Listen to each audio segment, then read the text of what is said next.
Sir caller లైన్లో ఉన్నారు ఖమ్మం నుంచి, మాట్లాడదాం. హలో హలో, నమస్తే అండి, మీ పేరు? ఉషా మేడం. సార్తో మాట్లాడండి. హలో హలో మేడం, నమస్తే మేడం. ఉషా మేడం. ఉషా చెప్పండి మేడం. సార్ నమస్తే sir, good evening sir. Very good evening madam. Sir మా బాబు ఇంటర్ అయిపోయింది sir. Okay madam.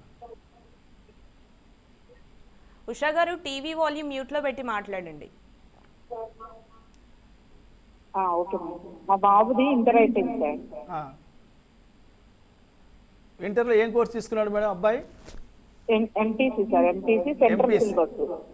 MPC general syllabus, central sir, CBSE. CBSE, okay madam. కాకపోతే తనకి ఫస్ట్ నుంచి కూడా సివిల్స్ కోచింగ్ అనేది బాగా ఇంట్రెస్ట్ అన్నమాట. ఎక్సలెంట్. అందుకని ఎన్సీసీ అవన్నీ కానీ నవోదయ వచ్చింది సార్ ఆయనకి. ఎగ్జామ్ రాస్తే నవోదయ, ఎంపీసీలో వస్తే ఎంపీసీకే వెళ్ళాల్సి వచ్చింది. యాక్చువల్గా ఆయన సిఈసీకి వెళ్ళాలి, కానీ ఆయనకి ఎంపీసీలో సీట్ రావడం వల్ల తను అదే చదివాడు. బట్ ఆయనకి మాత్రం సివిల్ కోచింగ్ అనేది చాలా ఇంట్రెస్ట్ అన్నమాట.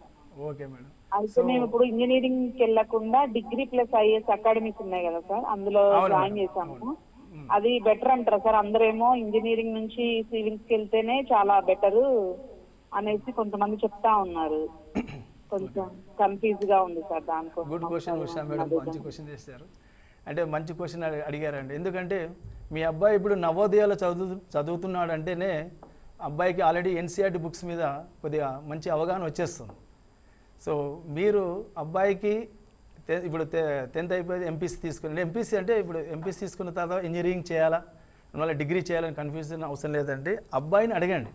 సో ఎంపీసీ చేసిన తర్వాత ఇంజనీరింగ్ చేస్తానంటే ఇంజనీరింగ్ చేసే అభ్యర్థులే ఈరోజు సివిల్ సర్వీసెస్ని చాలామంది క్రాక్ చేస్తున్నారు. సో ఈ సివిల్ సర్వీసెస్ని ఇంజనీరింగ్ అభ్యర్థులు మెడిసిన్ అంటే ప్రొఫెషనల్ డిగ్రీ చదివిన వాళ్ళు చేస్తున్నారు. కాబట్టి మీ అబ్బాయిని ఫస్ట్ ఫౌండేషన్ చేసుకుంటూ, లేదు నేను మీ అబ్బాయి నేను ఇంటర్ చదువుతూ ఇంజనీరింగ్ చేస్తాను లేదంటే డిగ్రీ చేస్తానంటే మీ అబ్బాయిని డిగ్రీ అదే ఇంటర్ ప్లస్ డిగ్రీ కొన్ని ఫౌండేషన్ కోర్సెస్ కాలేజెస్ ఉన్నాయండి, హైదరాబాద్లో ఉన్నాయి, మళ్ళీ ఢిల్లీలో ఉన్నాయి.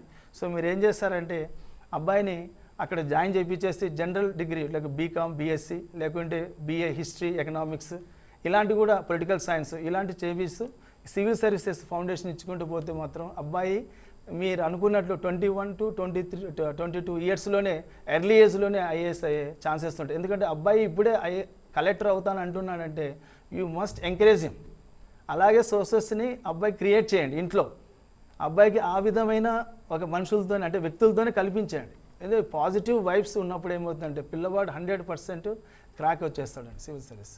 మరో కాల్ తీసుకుందాం సార్. హలో హలో హలో, నమస్తే అండి, మీ పేరు? నమస్తే మేడం, రమ్య మేడం. సార్తో మాట్లాడండి రమ్య గారు, మీ డౌట్ ఏంటో అడగండి. సరే మేడం, మాట్లాడండి. నమస్తే రమ్య గారు. Hello sir, good morning. Very good evening చెప్పండి. అదే సార్, హోటల్ మేనేజ్మెంట్ గురించి అడగాలనుకుంటున్నాను. Hotel management. అవును సార్.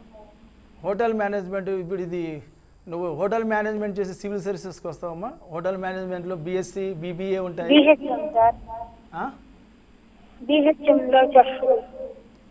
బిహెచ్ఎం చేసి నువ్వు ఇట్లా సివిల్ సర్వీసెస్కి వస్తావా లేకుంటే నువ్వు కంప్లీట్గా హోటల్ మేనేజ్మెంట్ సైడ్ వెళ్ళిపోతావా? కంప్లీట్గా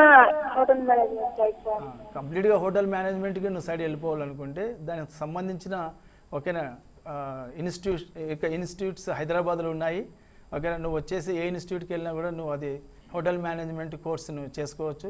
అలాగే సర్టిఫికేట్ కోర్సెస్ కూడా కొన్ని హోటల్ మేనేజ్మెంట్ అంటే హోటల్ కొన్ని రెస్టారెంట్స్ కూడా మీకు ప్రొవైడ్ చేస్తున్నాయి. దాంట్లో జాయిన్ అయ్యేసి ఒకసారి ఆన్లైన్లో గూగుల్లోకి వెళ్ళేసి సెర్చ్ చేయి, ఇక్కడ నీకు అవైలబుల్ ఉన్న హోటల్ మేనేజ్మెంట్ కోర్సెస్ ఎక్కడెక్కడ ఉన్నాయో నీకు తెలిసిపోతుంది. దాంట్లో జాయిన్ అయ్యేసి you can run on that career.